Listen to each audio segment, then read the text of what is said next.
how are we all doing? Those virtual groups going well, I hope. We are here again, doing more videos for you. We're on our mobile phones and still in my sister's house. So we thought we'd bring you a new recipe today called beef teriyaki with Chinese 5-spice noodles. And do you know what the best thing is? It's got 5 ingredients only, so what a winner. So this is dried noodles. It's 300 grams of dried noodles. Make sure they're the dried ones because they're free. And you just cook them according to pack instructions in water. Then this is a 600 grams of a stir fry mix. Brilliant, you don't even have to prep anything. Obviously if you've got bits going off in the fridge, you can chop them up to make a stir fry if you wanted to, but just buy a bag, brilliant. 1 heaped teaspoon of Chinese 5-spice powder. Then over here is 4 tablespoons of teriyaki sauce. Now that adds 1 sin to the recipe per person, but it's really worth it, it's such a good recipe. And this is 600 grams of beef. Get lean beef and trim any of the fat off as well. And then what you do is you cut it into strips. A quick tip with that is have a look at the meat. You'll see the muscle fibres all go in one direction. That's what we call the grain. If you cut it in the opposite direction, so sort of 90-degree angle, right angle, however you want to put it, against it, slice it, then you will have a really tender meat. It's a good way of doing it. So what we're going to do is marinate this meat for at least 20 minutes, half an hour, using this teriyaki sauce. All you need to do is just chuck it on. Pretty easy. That's good. And just get in there and give that a good stir around. That's our clock going off in the background. I tell you, we're fighting a good battle here with builders and clocks going off. So there we go. We've got all of that now marinating. So leave that for 20 minutes to relax and absorb all that lovely flavour. Then this is the Chinese 5-spice powder. It's a heaped teaspoon, remember. And there's 150 mils of water in there. So we're just going to sprinkle that in and give that a good stir. Whenever you're doing stir fries, make sure you've got everything ready. We call it mise en place. Because once you get that wok nice and hot, you just want to be able to chuck things in and be ready rather than chopping anything up or doing that. So that's all good to go. Now we're going to go over to the hob and we're going to start stir frying. So we're going to stir fry now. The pan has been on there for about 3 to 4 minutes. Obviously it depends on your hob, but you're wanting to get it really, really hot. I've got the lid on it so it keeps the heat in. Nice little tip. You can use a wok if you want. I've just got, as you know, my trusty friend, the saute pan that's a non-stick, and it's really good for stir frying, so I don't feel like I need a wok. Plus it's got a lid, which I find very helpful for stir frying, and you'll see why in a minute. So, low-calorie cooking spray. You can see how that's steaming up. Let's chuck in the meat. Oh, good sizzle! Woo woo! Get my spatula.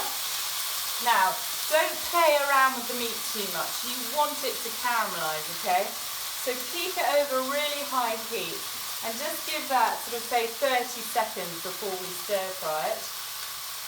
This will probably take about 2 minutes. It depends on how well cooked you like your meat. We're using obviously a steak. A sirloin is probably a good cut of meat for this. But you could use chicken breast cut into strips, or pork tenderloin is really great as well. Now let's give that a turn.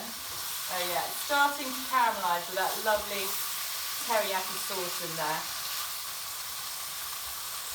That looks perfect to me. We're just going to leave that again. I'm just going to put the kettle on and I'll be back in about a minute's time to just look at that. Okay, let's have a little look at that. Oh yeah, that's looking good. So I've got a clean bowl here, and what we're going to do, and you'll probably think this is a bit odd, we're going to remove it from the pan. Yep. So we're going to put that in there, and I'll tell you why in a second. And we're going to put that back on, and I'm just going to wipe that out actually with a bit of kitchen towel. Then we're going to put the stir-fried vegetables in. So this is 600 grams, just a bag I bought. And we'll put that back in. Again, keep the heat really high for it to sizzle. Now this is a little trick. When we cook stir fries in the UK, we love to throw the meat in with the vegetables and the sauce and kind of cook it all together. This is actually the way to do it. So you cook your meat first, whether it's chicken, pork, or beef, or if you want vegetarian, it could be tofu. And then what we do is we remove it. So that continues, it's got residual heat in there, cooking away. And then we put the stir fry veg in, but don't put any more low-calorie cooking spray in it. It doesn't need it. Just put a drop of water. And then a lid. Just put the lid on it and let that steam and stir fry at the same time. And that's a real winner. And then we're going to add in the noodles and the Chinese 5-spice powder. But again, I'm going to go make the tea now the kettle's boiled, and I'll be back. But just keep an eye on it. Probably take 3 to 4 minutes, I think. Nice cup of tea made. But in between, I have been stir frying it. After all, it is a stir fry. It is in the title. So now I'm taking the lid off, and the veg are looking great. They're sort of still crunchy but cooked.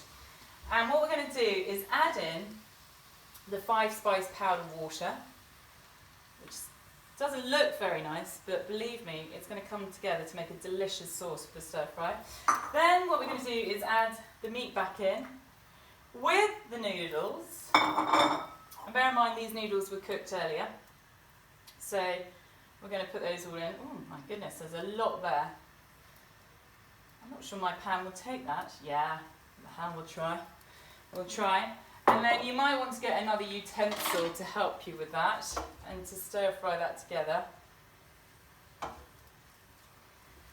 I mean, I've got to cook this for 8 people. So this serves 4, the one we're doing today. Ooh, look at that, it's already looking great. Now, to get the heat back in there, I'm just going to put the lid back on and keep that over a fierce heat for a couple of minutes to heat everything through, and that's all you really need to do. And then the whole thing is done.